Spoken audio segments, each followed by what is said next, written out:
Hello, bitches, bros, and non-binary hoes. It's your girl Madi, aka Muds, and congratulations! You have stumbled across my very first booktube video. Fun fact about me, I actually graduated with an English literature degree with a double minor in comparative world literature and communication studies, which is basically a superfluous way of saying I'm an asshole that likes to read, talk, and write a lot. I figured that making a video about books that I've read in the past month is a great way to finally use the degrees that I paid thousands of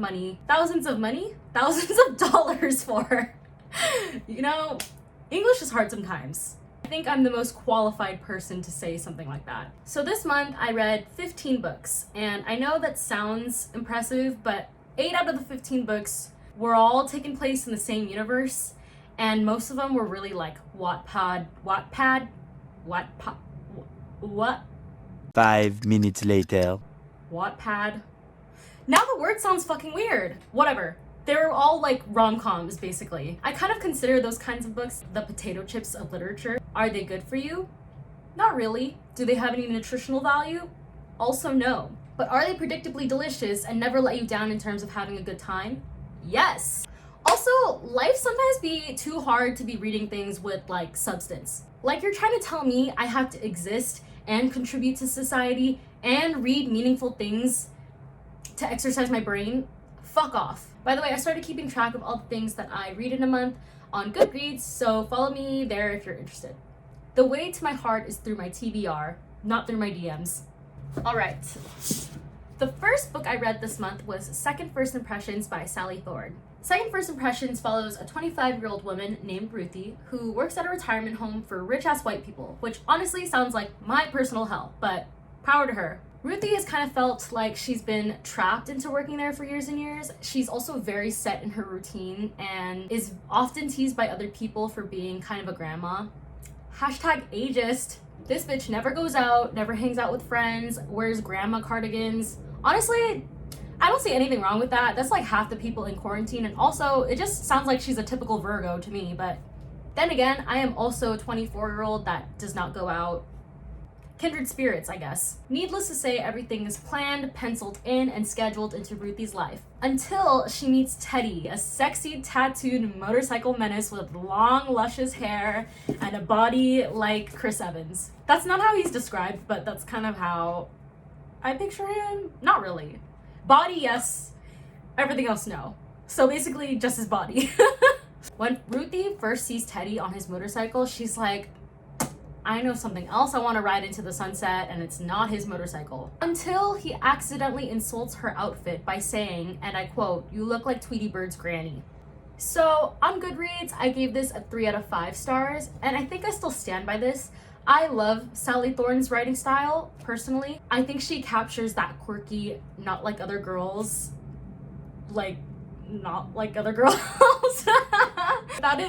without it being kind of cringe, I don't know. But I think for me, this was definitely my least favorite novel by her. That is absolutely not to say that this book is bad, but I think a reason why I'm kind of just meh about the book is I didn't really vibe with Ruthie. It felt like reading a book about the shy, quiet girl in your French class who always lets you copy her notes because she's just so nice, which actually is something that she literally compares herself to in the book.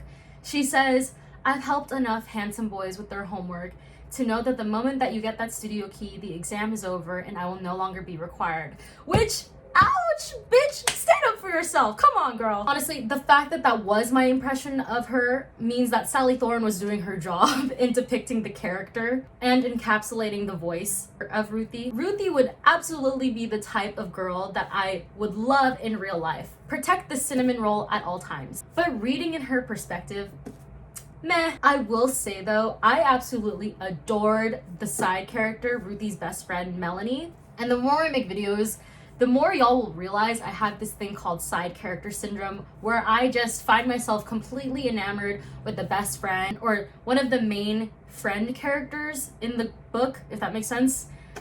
The deuterogonist? Is that the word? Is that it? Is that a word? Am I deuterogonist? Deuterogonist. Deuterogonist. Literature degree, everybody. Anyways, side character syndrome, that's what I have. It happened in this book and it will continue to happen in many more. Last thing I will say about second first impressions is that I would have given it 4 stars, even looking past my kind of less than enthused attitude about reading in Ruthie's perspective, if it wasn't for the ending. I thought it was really rushed for some reason. Kind of felt like Sally Thorne realized she hit her word count and then was like, I don't need to keep fucking writing, so let's wrap this shit up. And I was just like, whoa, whoa, whoa, whoa, why are we going so fast? Calm down, Jamal, don't pull out the 9. Whoa, calm down, Jamal. Don't pull out the 9. So yeah, that was second first impressions. The next 2 books I am actually going to be grouping together are Kulti and From Lukov with Love, both by Mariana Zapata. Both are actually sports romances and they are not going to be the last ones that I will mention this month. You'll see it's a very prevalent theme. Kulti is a soccer romance that follows a 27-year-old woman named Sal who is a professional soccer player. And her life gets thrown for a loop when revered ex-soccer player named Kulti becomes her coach for the pro team she plays for. Now, Sal used to be down bad for this man. I'm talking make out with his posters on her wall bad. But she's like, no, I'm an adult now. I will not make moves on my coach no matter how much he still makes my pussy throb. However, her pussy gets drier than the Sahara when she realizes one thing. He is an asshole, at least at first. Now, this is kind of an age gap romance. Sal is 27, like I said, and Kulti is 38, I believe, which is a pretty big age gap, but they're also 2 consenting adults way above the legal age.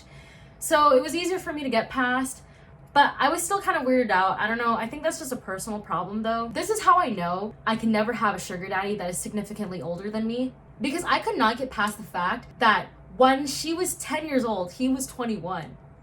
Like, major ick. From Lukov with Love, on the other hand, is an ice skating romance. This book follows a 26-year-old woman named Jasmine whose passion in life is, you guessed it, ice skating. All she's ever wanted to do was win a gold medal and make her family proud, so she had something to show for not only all her efforts, but for their sacrifices as well. But unfortunately, Jasmine has had little luck in succeeding, and at the age of 26, she feels her time on the ice running out. That is until she gets an offer from Ivan Lukov, who needs a new skating partner to compete in pairs with him. The only problem is that they fucking hate each other. But he's desperate for a partner and she's desperate for one last chance to compete and win that juicy gold medal.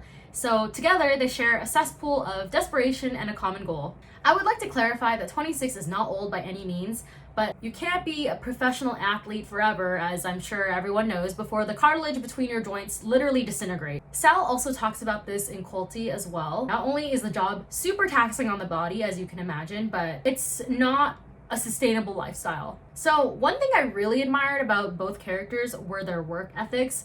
If you want to feel like the laziest piece of shit ever, or feel bad that you aren't doing enough, or need to be rudely reminded that people are really out there at 5 a.m. busting their ass running drills while you are sleeping, these are the books to read. Like, this bitch Sal describes her schedule: 6:15 a.m., a run. 7 a.m. breakfast, 7:20 a.m. make lunch. At 8 a.m. she has soccer practice. She eats lunch in her car at 11:30, and then from 12 to 6 she's working, and then at 6 p.m. she has another workout.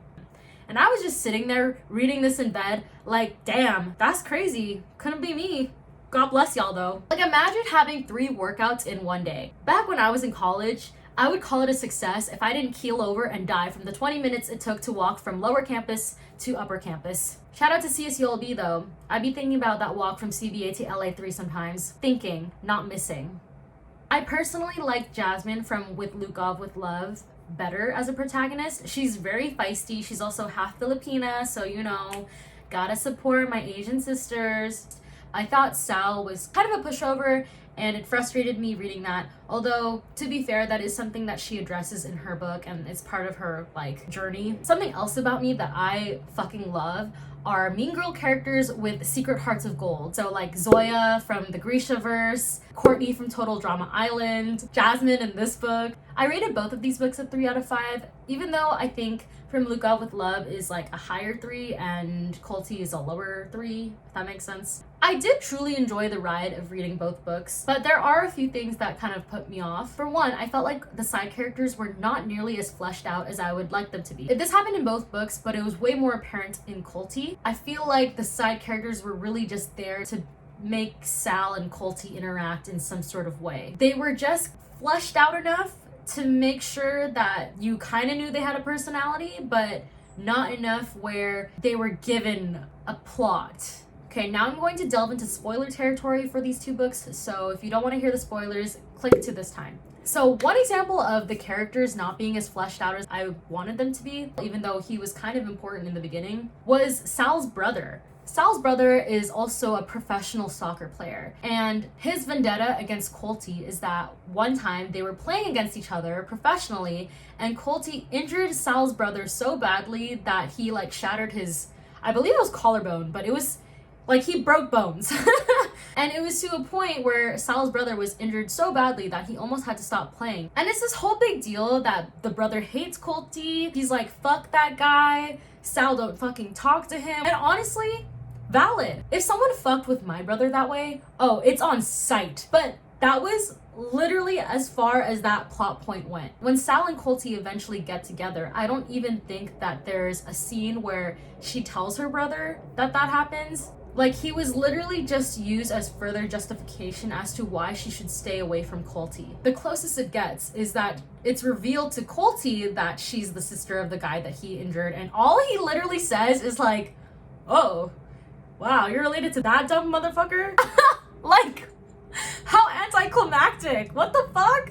I thought Kulti injuring her brother was actually a very solid reason to create that divide. Because, you know, enemies to lovers just can't be enemies for no reason. And then you just go on and give us nothing? Like, yes, an older brother interference is predictable, and we've seen it a million times. But that doesn't mean you can't just not do it. Also, both books end kind of abruptly, in my opinion. We do get an epilogue, but it's very, very brief, and we don't actually get to see the couples be couples, which I have heard that is a thing with Mariana Zapata books. She calls her fans slow burners for a reason, which I am all for a slow burn, but the payoff needs to be equally as satisfying. Imagine all this foreplay for you to just bust a nut in 2 minutes, which honestly, I think an unfortunate amount of people that are watching this do not have to imagine it and can actually speak from experience of how disappointing that is. Last thing I want to say about both books is that I noticed that Zapata has a go-to word, like a filler word or action that she would input after a sentence. In Kulti, it was the word blah. I don't know if this is just me being an asshole and nitpicky, but for example, there are sentences that say, "It took me until I was about 5 feet away to recognize the person he was talking to. An ex. Blah." And then another one, "He was going to leave Houston. Blah." Another one, "The truth. Blah." I think you guys get the gist. And in From Lukov with Love, it was the action of blinking. Jasmine and Ivan blink at each other a lot. I don't know if it's some inherent mating call that they have going on between the two of them, but holy fuck, if I saw two people blinking at each other as much as they do out in public, I would think one of two things. Either one, they're trying to speak in Morse code, or two, someone needs to get them to a hospital right away. Again, I don't know if I'm just an asshole for being really nitpicky with that kind of stuff or even noticing that kind of stuff, but TLDR, I stand by my 3 out of 5 ratings. The next book I read was Addicted to You by Krista and Becca Ritchie. Can you tell I'm a Steph Boer subscriber? Steph, if you're watching this, hey girl. Love your videos. This is the first book of the Addicted series, and it follows the story of, I believe, a 20-year-old girl named Lily Calloway who comes from a super rich background, has a great family, 3 beautiful sisters, just, you know, the typical setup for some white girl bullshit to ensue. Lily is the shy and quiet one of her sisters, but she also harbors the biggest secret.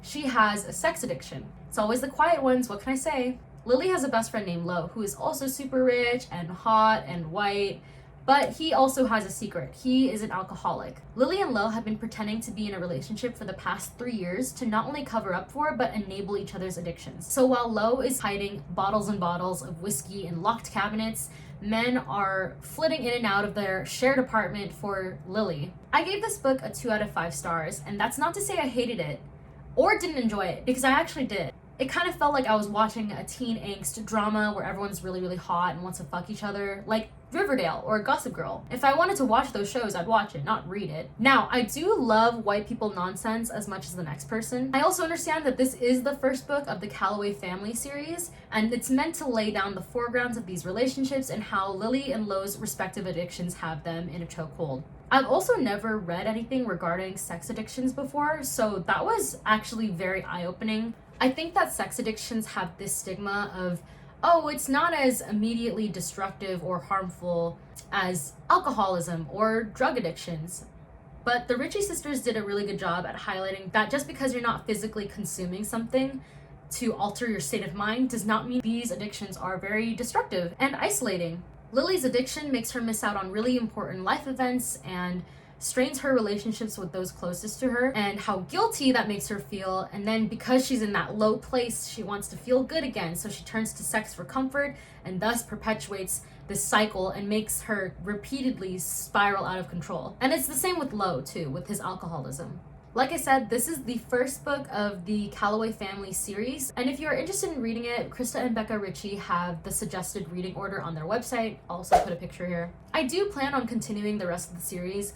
For one, because I have this thing where I can't not finish when I start a series, but also two, side character syndrome did strike again. I fell completely in love with Lily's sister Rose. She's also a mean girl with a heart of gold, so that combined with that, you know, I was doomed from the start. I had no chance. Like, yes, mamas, tell me how much of an imbecile I am at math while stepping on me with your red bottoms. She gives me major Rosalie vibes from Twilight. I think even their physical descriptions match. I also fell for another character, Connor, who is super smart and really weird. I don't know how else to describe him other than he gives me major Aquarius vibes. Hi, it's Editing Midi, and I just looked up Connor's wiki page, which you should not do because spoilers, but I never fucking learned. But anyways, found out he's not an Aquarius, but he's a fucking Capricorn. I am feeling so betrayed right now. So not only am I chalk riddled with spoilers for the rest of the series, but I was also wrong. This motherfucker has to have Aquarius in his chart somewhere. Like, if he's not an Aquarius rising... Anyways, back to the video. So yeah, that was Addicted to You. The next book I read was The Inheritance Games by Jennifer Lynn Barnes. And man, this was a fun-ass book. I highly recommend. The Inheritance Games is about a high school girl named Avery who is super smart but low-key poor. Her mom died at a young age and her dad is a deadbeat. So all Avery wants to do is get through school, get scholarship coin, and get the fuck out of poverty. But her life changes when billionaire Tobias Hawthorne passes away and leaves his entire fortune to her. The catch?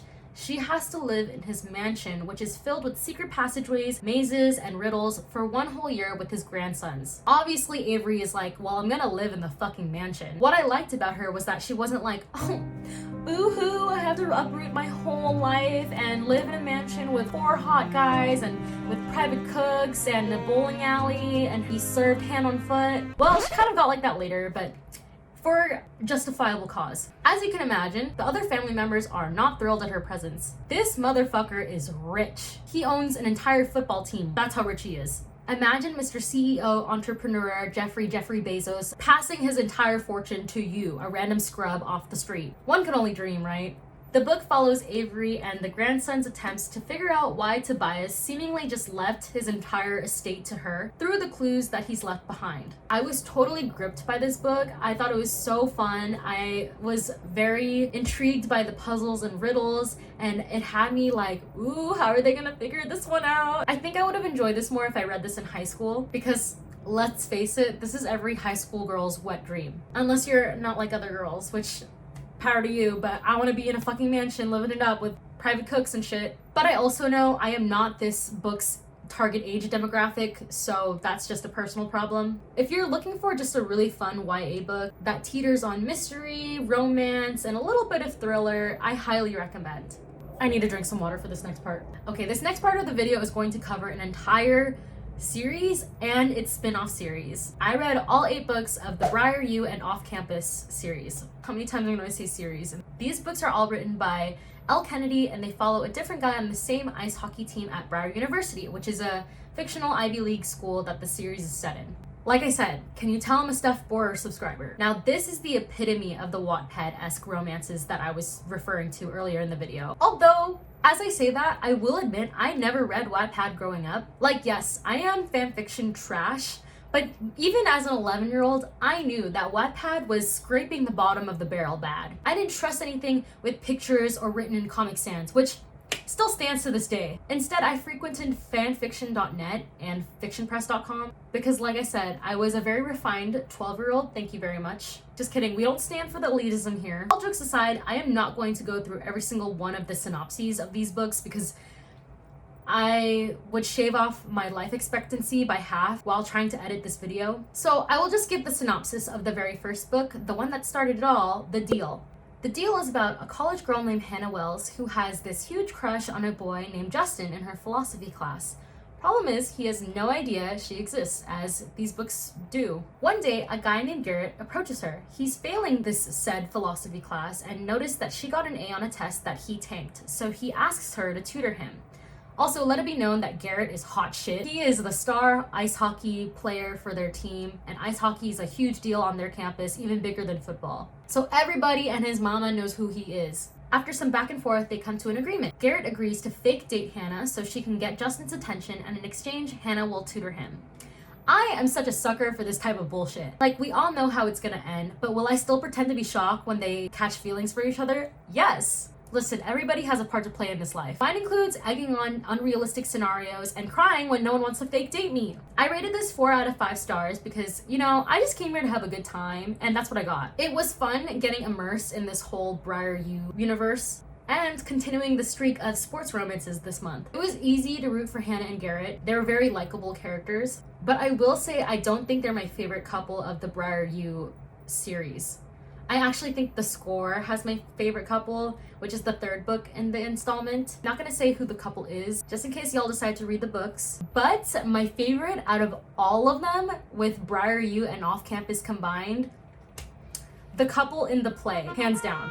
Also, I will add that these sports romances made me actually give a fuck about sports. Like, literally on my dating profiles, there would be this prompt. For the longest time I had it up, and the prompt goes, "You shouldn't date me if ... and my answer was, if you expect me to know anything or give a fuck about sports. But I get it now. I get the appeal of sweaty men running around their little rink trying to score pucks or whatever. Aren't they so cute when they do that? Okay, last 2 books. Incidentally, these 2 are the heaviest books I've read in terms of content. The second to last book is Convenience Store Woman by Sayaka Murata and translated by Ginny Takamori. This is the story of a 36-year-old woman named Keiko Furukura who works part-time at a convenience store. Keiko has never fit in life, not even with her family. She started working at the convenience store when she was 18, and working there is the only time where she's ever felt like she's truly belonged somewhere, and more importantly, understood how to play a role in life where the expectations were clear and laid out for her.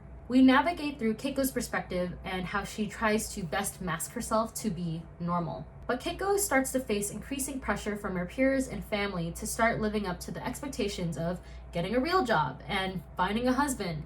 And she does her absolute best to play the part of a normal person, even though she's perfectly happy working at this convenience store for the rest of her life. Now, to anyone that is neurodivergent or knows how to look out for signs of neurodiversity, it's pretty clear that Keiko is autistic. This is never explicitly stated in the book, but Homegirl was definitely checking all the boxes. More importantly, it made me question all of the implicit expectations that we set on women in society. It's one thing to choose to not want to have children or to be single, but it's seemingly only okay as a woman if you're a career woman or have some equally as material goal, like traveling the world and contributing back to society in some lofty way. When her peers and friends ask her why she continues to work a dead-end job like that, she feels the need to say she has health conditions that prevent her from committing to finding a real job. Even though I would just like to say, I fucking hate that term, a real job. What constitutes whether a job is real or not? All jobs are real.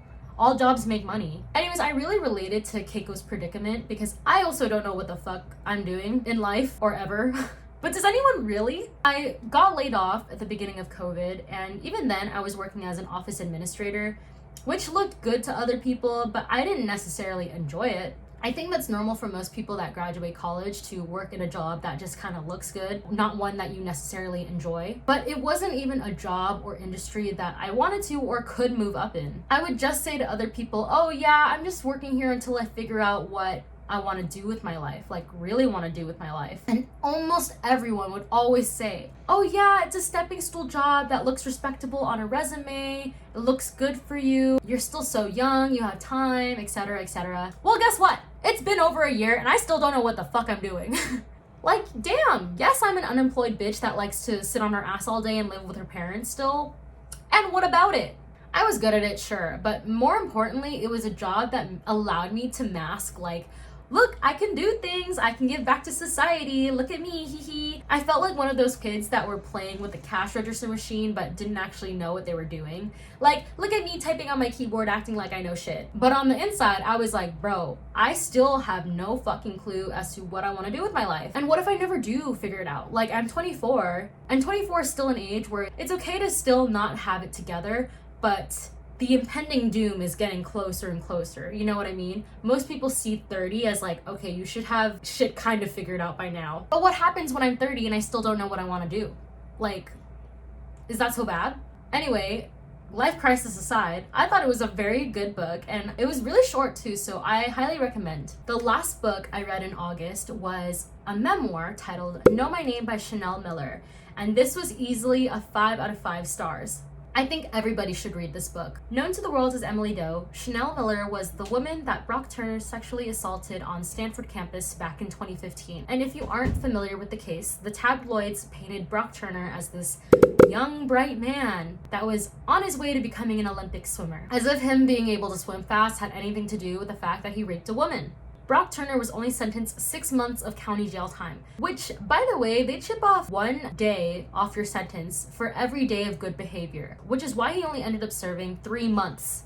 3 months! That is a fucking slap on the wrist. That is a timeout, not a jail sentence. I think the American justice system and his sentencing was best described by Miller herself in that the judge had given Brock something that would never be extended to me: empathy. My pain was never more valuable than his potential. She went viral on BuzzFeed for her victim impact letter to him, and the book recounts her experience with the injustices of the American justice system and how they treat rape victims, her trauma, life during trial, and even afterward. Chanel has this way of weaving together her life experiences to enrich any point that she was trying to make in her book.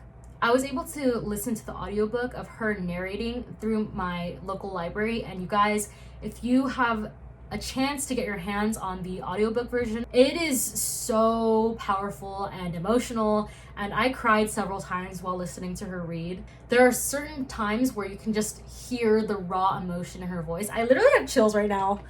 Can you guys see that? I have goosebumps just trying to remember. I want to end this part of the video by reading a quote directly from her book. Miller writes, "In rape cases, it's strange to me when people ask, well, why didn't you fight him? If you woke up to a robber in your home, saw him taking your stuff, people wouldn't ask, well, why didn't you fight him? Why didn't you tell him no? He's already violating an unspoken rule. Why would he suddenly decide to adhere to reason? What would give you reason to think he'd stop even if you told him to? And in this case, with my being unconscious, why were there still so many questions?" Wow. All right. And that was all 15 books I read this month. Phew. Honestly, what a ride and note to end on. I know. It's the range for me. Actually, I can't even say that because almost all the books had romance in it. What can I say? I guess I'm a horny bitch. Nevertheless, I hope you freaks enjoyed what I put out for y'all. And if you enjoyed this video, please like and subscribe and follow my Goodreads if you're interested in that. All right, the end.